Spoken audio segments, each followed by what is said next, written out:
A Life of Bliss.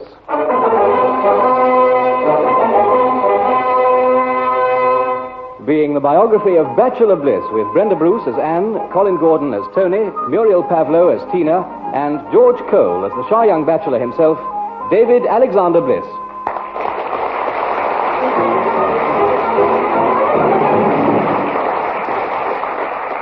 Does Bliss consider the English are still too reserved? My Machiavellian pretext for a recent visit aimed at trapping him into a session of verbal gymnastics. Oh, I've never found Englishmen all that reserved myself, particularly when it comes to talking to strangers on trains. No? Tell you the story of their life at the drop of a guard's flag. How about English women? Oh, no, look, I'm not unaware that that's a catch question. In what way? In the hope of getting me so embarrassed I get myself in a tangle. The thought never crossed my mind. Yes, well, I'll go no further than say that it's not entirely unknown. Meaning what? Well, there have been times when I've caught women unawares on trains. Times when I've tangled with women on trains. Times when I've talked women into it on... This is my stop. Mine, too. Back to the present and to the fellow's house where David, his married sister Anne, and brother-in-law Tony will soon be operating the hotline. So, Marlowe and Ridgway's export department is open for business at last, eh? Yes, and I'm already feeling sorry I've got the job of running it. Why? Well, I've got to entertain a VIP overseas buyer. Bye-bye buyer, bye-bye job. Giovanni Francesco Bergonzi. The VIP? Buys for his father's chain of department stores. He's about 30, speaks perfect English with a slight accent, and, as Mr. Marlowe put it, he's a handsome-looking sort of fella. I've got him on my hands for 2 days, and it's going to be quite a headache. I'll be only too glad to take him off your hands in between times. In between times? In between Tony going to the office and coming home again. No reaction, Tony? None. Are you that sure of me? No. That's sure you'd get the same reaction from a 30-year-old Italian. Where's something hard and heavy? On top of David's shoulders. I thought he might like to go to the local theatre, so I've booked seats for tonight and lunch at the Rothschild. What's on this week? Almost anything. It's a la carte. The theatre. Oh, some touring Shakespearean company in the Merry Wives of Windsor. Knowing what to talk about is my trouble. Talking at all is your trouble. I must be on my way. Bye-bye, Psyche. Be a good dog, won't you, eh? Psyche, stop that. Psyche. She's wishing you luck with Signor... Giovanni Francesco Bergonzi. Oh, even the name makes me weak at the knees. Never your strongest point. Now, listen. I made a point of being firm when I booked lunch at the Rothschild, so I should have avoided the first pitfall. What's that? You get a table behind one of those pillars they have there, and people have been known to starve to death.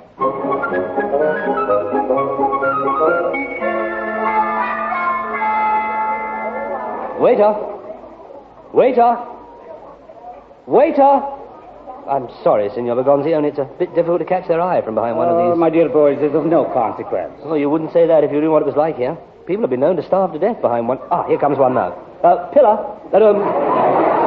Waiter! Waiter! There's a menu on that table over there. I'll pop across No, and... no, don't bother, old boy. I already know what I will have. Prawn cocktail and for the main dish, steak tartare. Oh, how's that done exactly? It is not done. The steak is raw. Raw? It is better for you. It retains all the goodness. Always providing you can retain it. Chopped up, garnished with hard-boiled eggs and capers, served with salad and French dressing. I promise you, delicioso. Okay, if you say it's delicioso, I'll risk it and have the same. Now then, if I can just get hold of a waiter. Oh, no, hurry, old boy. If necessary, the danger of starvation is easily averted. We have, after all, tablecloths. So? Set fire to it and send up smoke signals. I doubt if that'll be necessary. There's one heading our way now. Oh, Indian. Column. Pillar. Waiter. Waiter. Have you got a box of matches? Before resorting to such inflammatory tactics, I suggest we relax for a little. I'm terribly sorry, Signor Bergonzi, but I did make a Please, special point There's about... no need to explain. But you will call me Giovanni, see? Yes. And you are... Terribly sorry. Oh, my name, you mean? Oh, Signor Bliss, but you can call me Mr. David Bliss, but you can call me Esquire.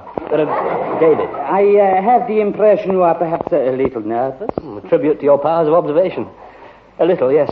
Truth is, you're the very first overseas buyer I've ever entertained. And you have me on your hands for 2 days. You know, I do not envy you, David. Well, I can honestly say it's a pleasure, VIP. There's Giovanni. I think I will stave off the pangs of hunger with a roll and butter. Me too. Yeah, I've made 1 or 2 tentative arrangements, Giovanni, but the butter's here, look.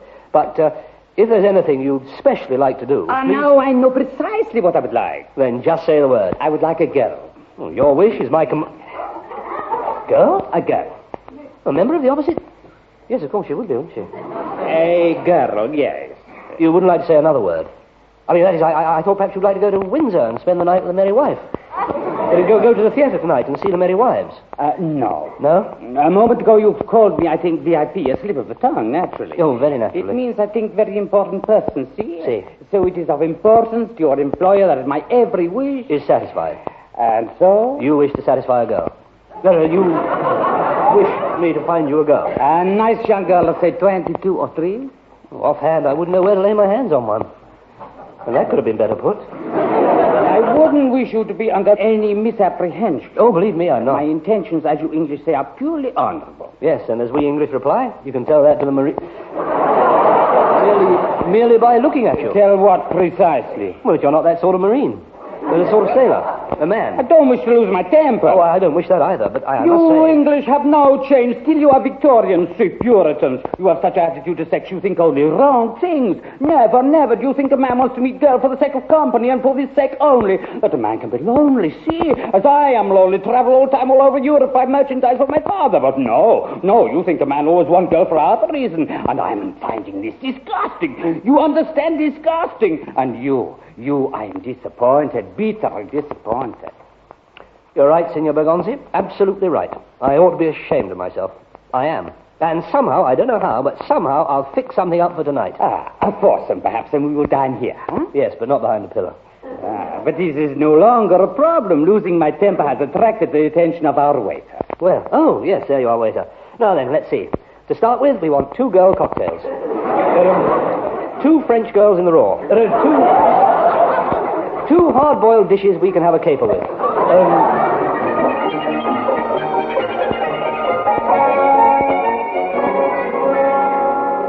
Oh, Giovanni's certainly making my job easy for me. How? Knows exactly what he'd like to do. That is a help, then. He'd like a girl. Yes, well, that shouldn't be... A girl? A member of the opposite sex.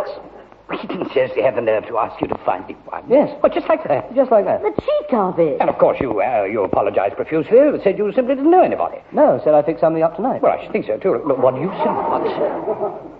That I'd fix something up tonight. Oh, for goodness sake, David, Even you must see the complications. Not to mention... The danger. Not to mention that. You know, I'm surprised at you two. True, I had the same reaction at first, but then that's me. I expected better of you. A more liberal outlook, but no. No, do you know what you are? Typically English. Typically puritanical. Narrow-minded, in fact. I'm sorry, but there it is. So narrow-minded that you automatically jump to the wrong conclusion. It doesn't occur to you, does it, that he might want the company of a girl for the sake of the sex and for that sex alone? It doesn't occur to you that a man can sometimes be lonely, particularly a man like Giovanni, who spends his life traveling all over girls. Traveling all over Europe, buying girls for his father. But merchandise. No. You can only think of the other reason. Well, I must say, I agree with Giovanni. I am finding myself very disappointing. I'm finding myself disappointed in you. Bitterly disappointed. I hate to have to say this about your brother, darling. A complete mental collapse. Oh, it's bound to happen sooner or later, of course. There was so little holding it up. A genuine egghead. David, an intellectual. No, soft on top and doomed to end up cracked. All right, go on. Make fun of me. But isn't it just conceivable that his intentions might be honourable? Not when he happens to be a hot-blooded Italian. And what's that but the typical English attitude towards foreigners? Oh, don't be silly. Everybody knows about Latin lovers. Tony was never hot-blooded then. Never. I resent that. Come to think of it, I do seem to remember one evening when we were courting. Mind you, it was a very hot summer that year. In other words, you admit you're wrong about Giovanni. I certainly don't. Then perhaps you tell me the difference. I can't get used to you in the role of free thinker. Man's answer to Bridget Brophy. I do know that you're wrong, though. But how can you know I'm wrong when... Oh, that'll be Tina. I left a message at her office. All right, I'll let her in and leave you to Tony. Fix up friend Giovanni with a girlfriend and you'll really be asking for trouble. But how can you possibly say that? You're talking about a man you don't even know. Oh, for heaven's sake, David, ask Tina what she thinks. What I think about what? Oh, hello, darling. Hello, Psyche. We were just discussing David's VIP Italian. Apparently he's making David's life terribly easy. How? Knows exactly what he wants to do. Saves you all the trouble then, darling. He wants a girl. Then who's to say a girl? A member of the opposite sex. Oh, he didn't seriously have the cheek. Careful. Bridget Brophy's got nothing on David today. Given a chance, he launches into a speech as long as any of her novels. Yes, and with some equally purple patches. what about them? The dewy-eyed innocence of swarthy-faced Latins. I adore Italian. Ah, you see? A liberal mind at last. It's a good job, too, darling. I'm counting on your help. With what? Well, fixing Giovanni up with a girlfriend for this evening.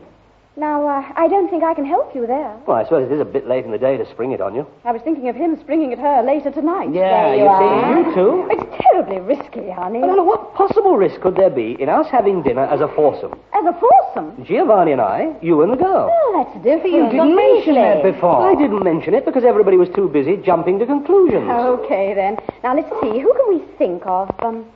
I know. How about that friend of yours? Of mine? Friend of an ex-girlfriend. We went to her party not so long Of ago. course, Linda Lloyd. She seemed the right type. Nice and gay. Yes, very. Well, I've got her phone number down somewhere. You're right. Linda's game for anything. And she's the one you want. I shall ignore that. Ah, here we are. 5892902. You know them, don't you, Tony? Well, sort of. I know Vincent Lloyd's loaded. And the Ursula Lloyd's intelligent enough, but no free thinker. Well, Linda's old enough to think for herself. I know, but if you get Mum on the line, I shouldn't mention Giovanni. Oh, don't worry, I won't. I'll let Linda break the news to her about him. I always got on well with Mrs. Lloyd myself, but you're right. She's no free thinker. Not where... 5892902. Oh, hello. Is that you, Linda? No, her mother. Oh, hello, Mrs. Lloyd. It's Bridget here. Bridget. Bridget Brophy. Oh, no, Bridget Bliss. Novel Bliss. David. I'm sorry about that. I don't know what I was free thinking of. What I was thinking of. Does your lover happen to be there? My what? You're Linda. Only I'd like a quick word with her in Italian. In Italian. No, I was thinking of something else. Could I have a word with her, do you think? Hold on, and I'll call her. Oh, thank you, Mrs. Hotblood. Mrs. Lloyd. I don't know what's come over me this evening. Oh, you were much the same the night you came to the party. Hold on, David. Yes, righto. Why didn't somebody remind me what I was like on the phone? You better warn Linda you got into a muddle with her mother. And keep your voice down in case she's still around. Yes, okay. Hello? Oh, hello. Listen, Linda, I got into a fair-sized old muddle with your mother. This is still her mother. Well, then it's bigger than both of us. That is, I'm afraid I've mixed you up with your daughter again. I'm sorry. No need to be. Either about that or the general confusion. Well, it's jolly nice of you. Apart from one minor reference, I managed to make sense of it. Linda's just coming, by the way. Oh, good.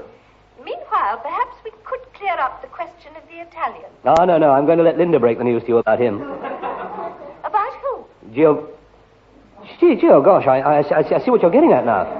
And the explanation of that is that... You're taking Italian lessons. I'm taking Italian lessons. Oh, but why should that be of interest to Linda? Hand over the mouthpiece. Hand over the mouthpiece. You numbskull. You numbskull. I beg your pardon. No, not you, Mrs. Lloyd. I was talking to somebody at this end. Hold on, would you? You seem to remember Linda saying she'd like to learn Italian, so you were going to give her your chap's name, right? Right. Hello, Mrs. Lloyd. Let's see, where were we? Oh, yes, I seem to remember Linda saying she'd like to learn Italian, so I was... You were going to recommend your tutor. Yes. I'll hand you over to Linda. All right. Hello, David. Hello, Linda. Listen, I got into a mother and a father of a muddle with your father. With your mother. Not to worry. If she asked me about it, I've got the perfect answer. What did you ring up about? Well, it's a bit late in the day to ask you, but Tina and I were wondering if you'd like to make up a foursome for dinner tonight with an Italian friend of mine. Italian? Giovanni Francesco Bergonzi. He's 30, very good-looking, speaks... Say no more. He doesn't need to speak. What time and where? Better all meet round here. About 7:30 at Tony and Anne's. Great. I'll be there. Bye, David. No, Linda, wait. You don't even know what the muddle was about, so how can you possibly have the perfect answer for your mother? Simple. I shall remind her who she was talking to. That makes sense. You never do. Till 7:30. Goodbye. If I'm to Bath, change me back here in... In just over an hour. I must fly. Don't bother to see me out, darling. Bye. Goodbye. Bye. Know something? Linda's right. The fact that I'm perpetually muddled has all the advantages of a dense fog. Dense strikes the right note. Oh, people don't expect to see anything clearly. Result is I can get away with anything. Well, I shouldn't be too sure you've got away with it tonight yet. Vincent Lloyd's a prominent figure in the town, knows everybody who's anybody, including, at a guess, your Mr. Marlowe. More than likely. And it's not just a question of having dinner with Giovanni as a foursome. No? No, it's what he might have in mind for afters.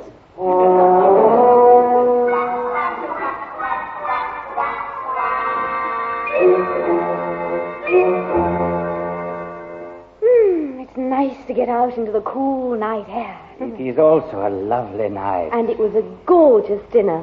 You wait here, see? I will bring the car round to you. Hey, it's a Bentley, isn't it, David? Yes, he's hired it while he's over here. Special bodywork, actually. I know. So is the car. Listen, Linda, I'm not jumping to conclusions, but it's better to be safe than sorry. And it wasn't just a question of having dinner with Giovanni. It wasn't? Well, no. He might just be after us having you. Sounded Irish to me. A nasty-minded Irishman at that. He might try to get you on your own. Now, you wouldn't want to be left alone with him, would you? Oh, dear, wouldn't I? No, I suppose not. Well, in other words, we'll have to ask him to drive you home first, then drop Tina and me off at her flat afterwards. I can walk from there, okay? Well, he wouldn't be human if he didn't suggest dropping us off first. Well, then we'll have to be firm and ask him to make it the other way round. We mustn't make it too obvious, though. Wouldn't do to offend him. Well, I think you can count on me to handle it tactfully. Think again. I already have, and I've got me worried. You'd better have an excuse ready. Well, it's nearly midnight, and Linda's... And Mother doesn't like me to be late. Oh, it's better than nothing, I suppose. Yeah, another thing. I don't think you should go in the front. Why on earth not? Well, because if you were sitting beside him, it might give him... Oh, fiddle-dee-dee. Fiddle-dee-dee, indeed. I've never heard such nonsense. I trust him further than Okay. If it's 2-1, I yield. But, speaking for myself... Stop speaking altogether. I've just realised I haven't briefed you on what I told Mother. You mean you didn't tell her about Giovanni? No, not about him or about the foursome. I left it vague. Said a friend of yours had turned up unexpectedly and that you... The car's coming. And that you were throwing a little party. Now, that's my story, and if you bump into Mum during the next few days, you'll have to stick to it. Understand? Understood.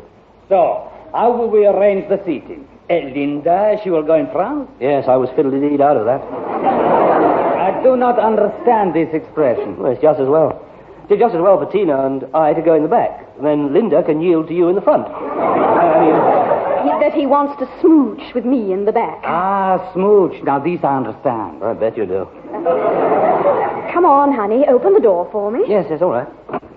Oh, thanks, darling. Oh, it's fabulously comfortable. You can really sink back. I'd sink back more comfortably if Linda wasn't in the front. Shut up, David. So, we are on our way, see? Now then, David, old boy, I suggest first I drop Linda, afterwards you and Tina. Oh, no, the other way round. The other way round? If you don't mind. Oh, not in the least. It's midnight now, and Mother doesn't like me to be in late. What am I saying? Yes, old boy, what are you saying? That it would be easier to drop me off first, and it would be, wouldn't it, Tina? Would really? No, wait, I'm not going to be fiddle-dee-deed out of this. That is, I'm sure Linda's mother wouldn't... Could we have the radio on, Giovanni? But of course. There, you wish me to find some nice soft music? Loud. Loud? Loud enough to drown David.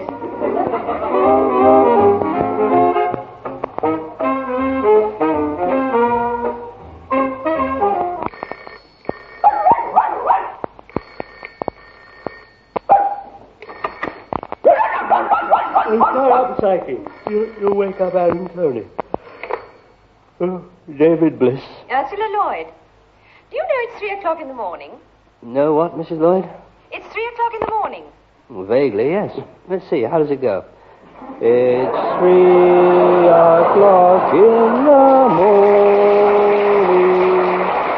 Da-dee-dee-da-da-dee. Psyche's joining in. Only she doesn't know the words either. Very amusing. Yes, it is a good number. Especially if it's put over well. Still, I'm sure you didn't ring up just I to ask. gather the party is still going on. What party is this? Well, the party Linda said she was coming to. Oh, good heavens, yes. Yes, I was forgetting. Forgetting what? So she told you that? Told you that it wouldn't be going on all that late? But it's still going on now. Yes, still going on now. And Linda's still there? Yes, Linda's still here. May I speak to her? May you speak to her? Yes. No. No.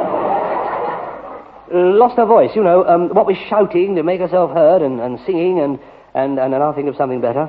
That is, I've got a feeling your daughter may already have... Devil's going on at this city. Hold on, would you, Mrs. Lloyd? Mrs. Lloyd? Linda's not home yet. Oh, for the love of Mike. Hello, Mrs. Mike. Sorry about that, love. No.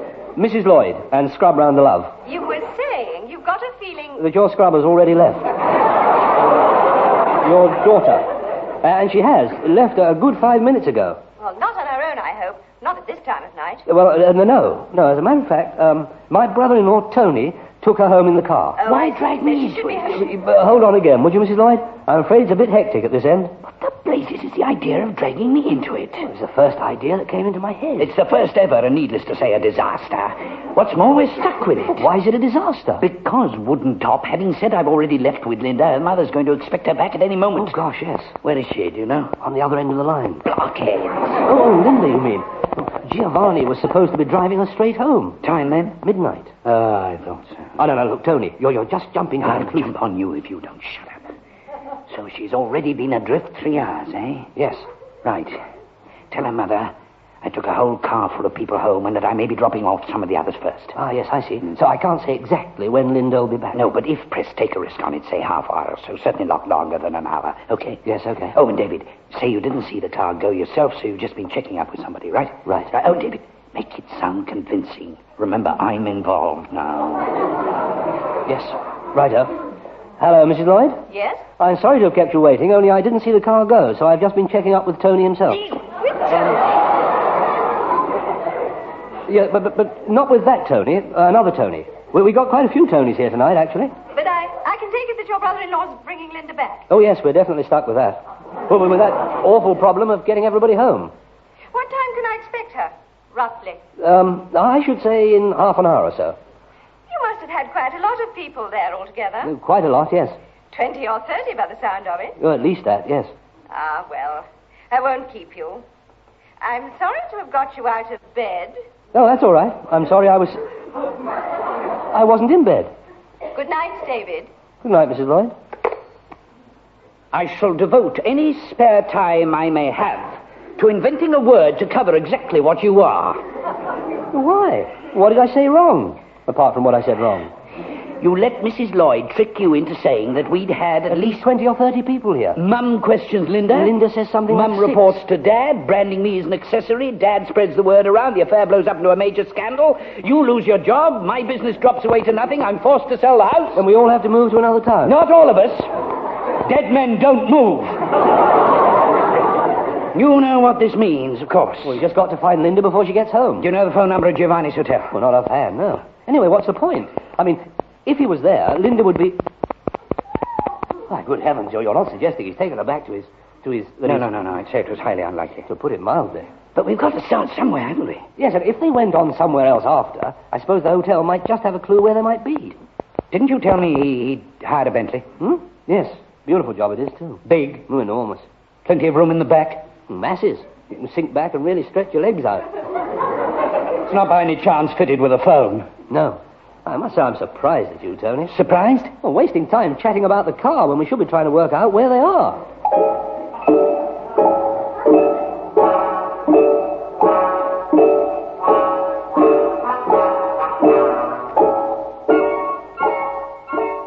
We're keeping watch outside Linda's house, Anne. No sign of her yet, but Tony thought it was time I reported in. Are you speaking from a call box, Panda 1? Yes, oddly enough, our patrol car isn't fitted with a two-way radio. Any news your end? Plenty. Mrs. Lloyd? Rang up to say Linda still hasn't arrived home. Well, it's a good job in a way. Never mind about that. Now listen.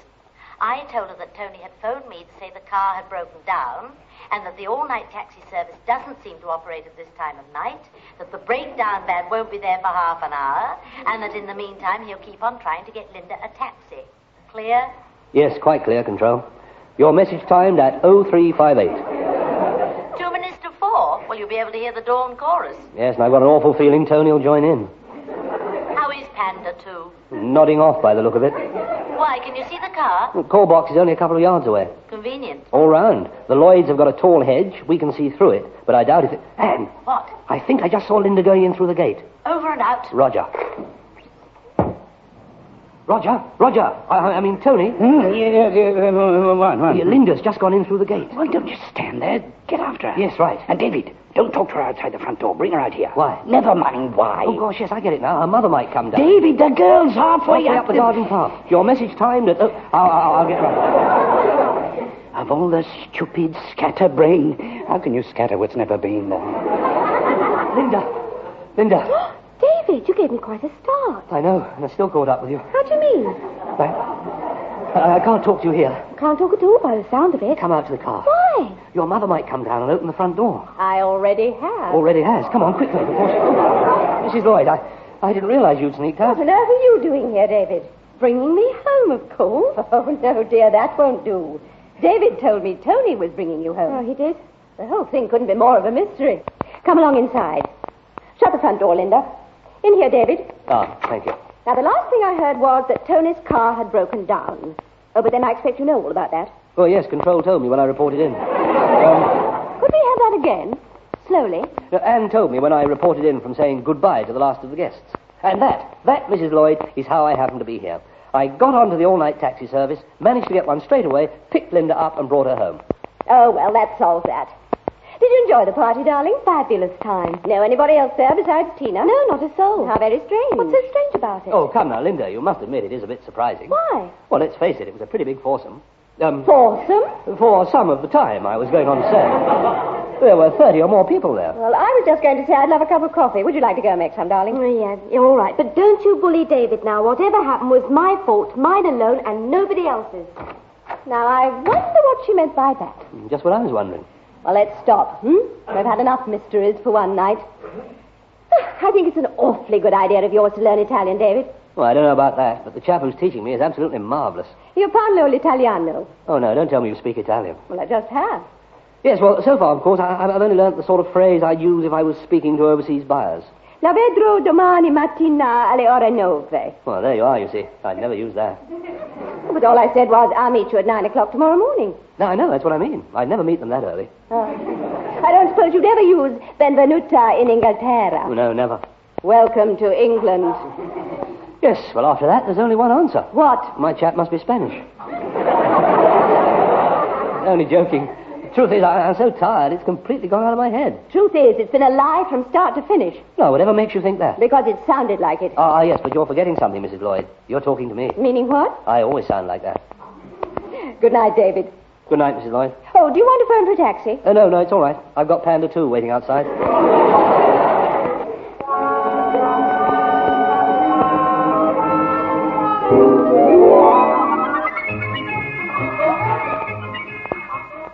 Giovanni Francesco Bergonzi, very much a man and very much to be trusted. So going to the nightclub was Linda's idea? Yes, said so herself on the phone this afternoon. Sounded as fresh as a daisy, too. That's more than Giovanni did at lunch. He's having an early night tonight, by the way, so we can all... Oh, that'll be Tina. Hello? Oh, hello, David. It's Mrs. Lloyd. When Linda arrives, would you tell her I found one of her earrings lying on the floor? You know, just in case she thinks she's lost it. All right? Yes, all right. And see she's not too late this time. Bye. Goodbye. What on earth was all that about? I haven't the foggiest idea. But I think I know what it means. What? Night patrol for Panda 1 and Panda 2.